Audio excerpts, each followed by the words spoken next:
Ukraine is making the first high-level ministerial visit to India ever since the Ukraine war began. It's been more than 410 days since the war has been on, and Ukraine today is urging India to play a greater role in the political dialogue to end the war, a greater dialogue to assist Ukraine. The Ukrainian Deputy Foreign Minister, Emine Dzhaparova, is in India. She caught up with CNBC-TV18 and is inviting Prime Minister Modi to visit Ukraine at an early date. Listen in to what she told CNBC-TV18 about her mission to India, the message from President Zelensky, and what India can do in terms of ending the war and playing a role with its G20 presidency. Really excited to be in India, both professionally and personally. Personally, because I've been here many times, probably 7 times, if not more, visiting Sri Satya Sai Baba's ashram in Puttaparthi. So touching the very soil of holy India is an excitement moment for myself.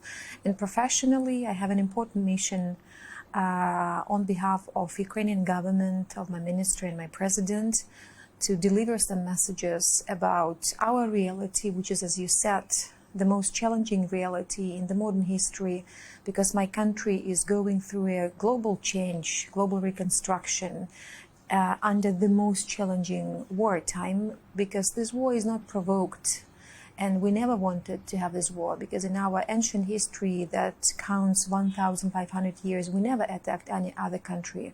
So this neo-colonial attitude, when our neighboring country that claimed to be a brotherhood nation questions the very existence of Ukraine, did not leave us a choice to fight for the very existential issue, to survive, to revive, and to arrive to something that we would dream of. And the dream of Ukraine is to live in a democratic society, an open society where everyone can feel himself or herself secured.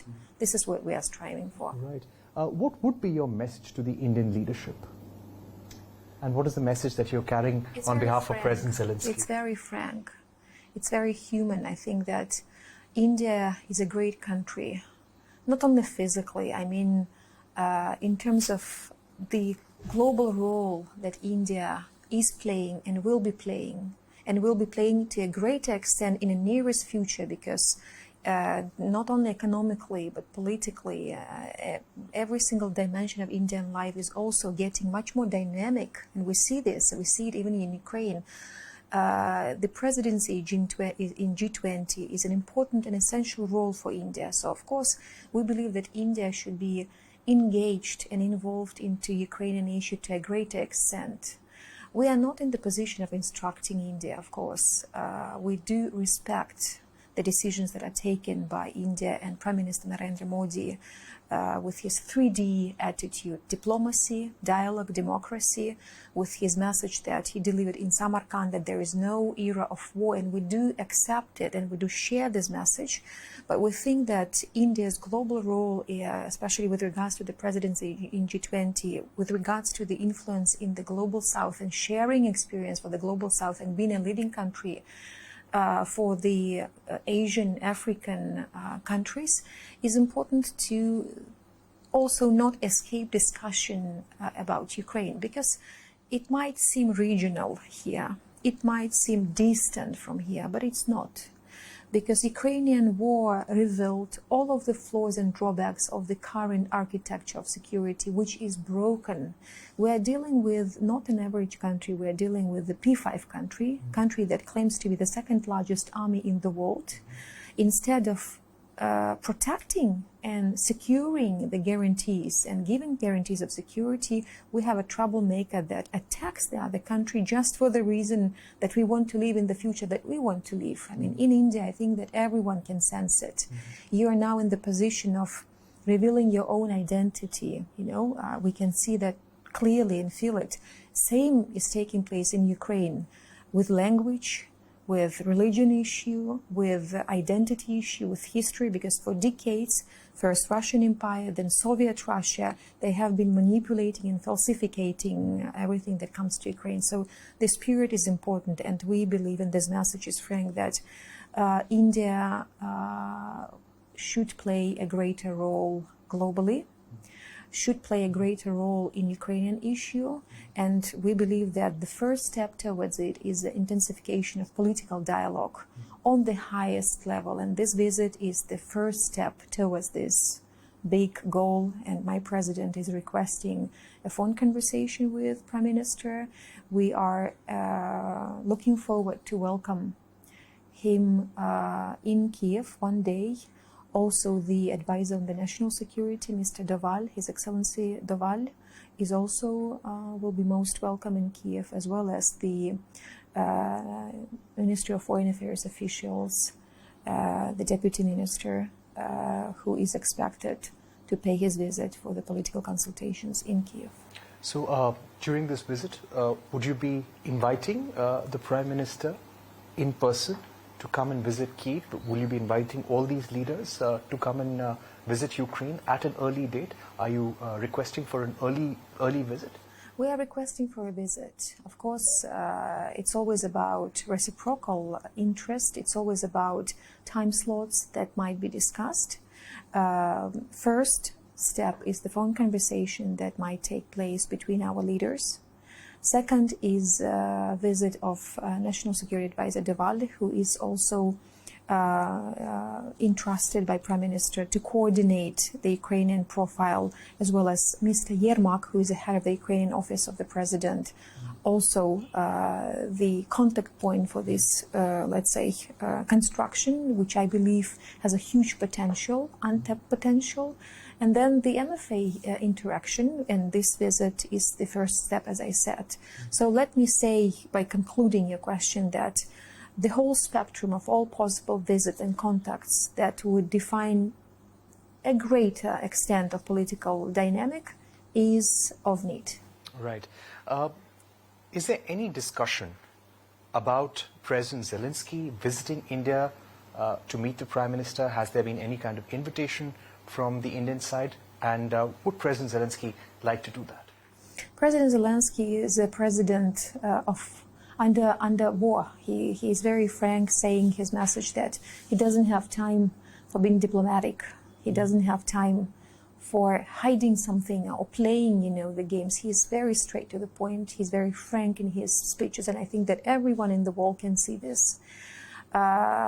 His vision is very clear, and it was depicted in his peace formula that was for the first time launched and vocalized in Indonesia. These 10 simple articles about the basis of any discussion or dialogue should be followed, and it's really, really important to understand that it's not only about, it's about just peace, not appeasement. I mean, we hear voices, even here in India, there are many narratives behind the war, behind the peace negotiation. So let me also follow and let me also emphasize these messages. First, there is no country who is much more interested on resolving the war than Ukraine, because the war is taking place in our territory, on our soil. Our people have been killed. Missiles have been attacking the major cities every day. Yesterday, there was yet another missile terror attack with the killing of 11-year-old girl. And it's a reality of an everyday. No one can feel secure in Ukraine. Second of all, we believe that any negotiation and peace should be based on justice, because if it's not, it will be only the prolonged way of the other scenario for, look, the Crimean lesson. I'm by myself from Crimea. I represent indigenous Crimean Tatar community, and we, by the way, share Mahatma Gandhi's Satyagraha. It's like non-resilience. This is what Crimean Tatars have been demonstrating for decades with their fight for their rights and the right to live in their homeland after Stalin's deportation in 1944, when every second Crimean Tatar died. But the Crimean lesson teaches us one simple thing.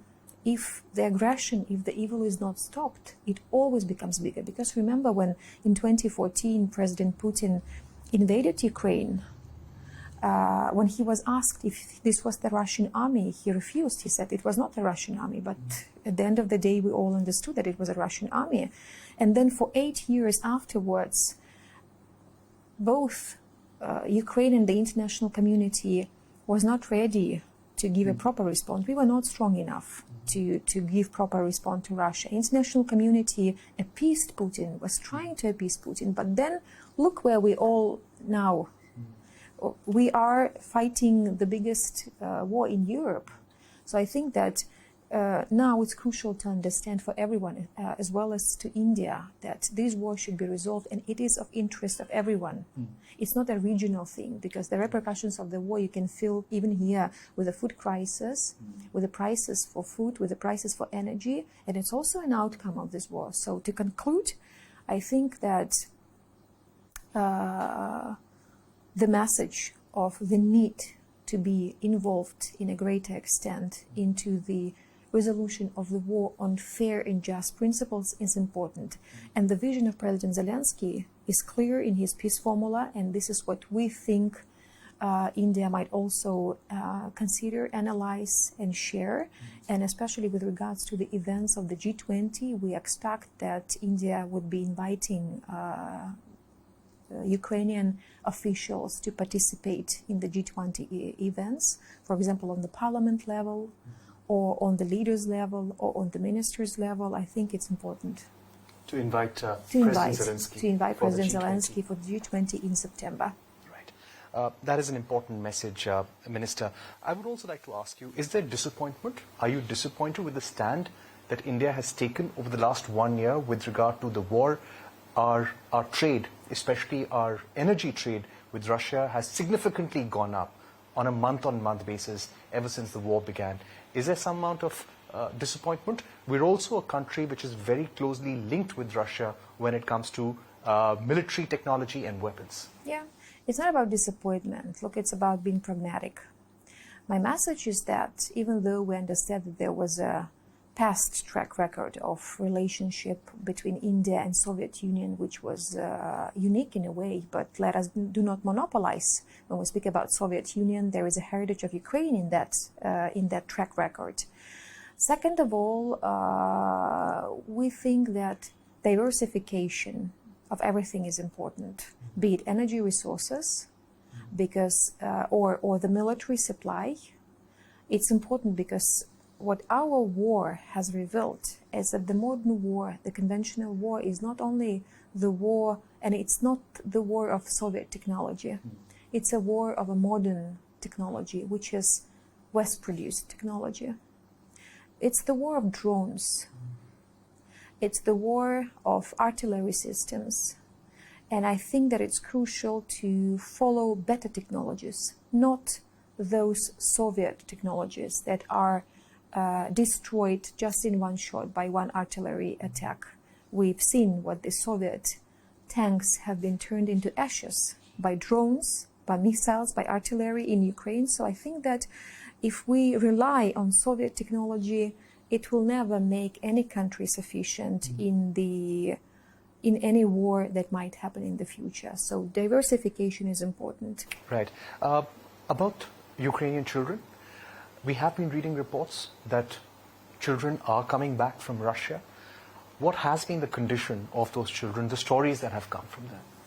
How many children are still caught up in Russia? It's a huge question. Look, because Ukraine officially has an access only to those controlled territories by the Ukrainian government or the occupied territories. Since the full-fledged invasion, now we used to have 20% of Ukrainian territory under occupation. We deoccupied like a bit less than half of those territories, so we pushed the Russian army back. And then what we reveal on the deoccupied territories is of shock for any human being when we see how they torture to death civilians for nothing. And of course, children and deportation, and forcible deportation of mothers and children, separation of families, and then Ukrainian orphans to the Russian orphanages.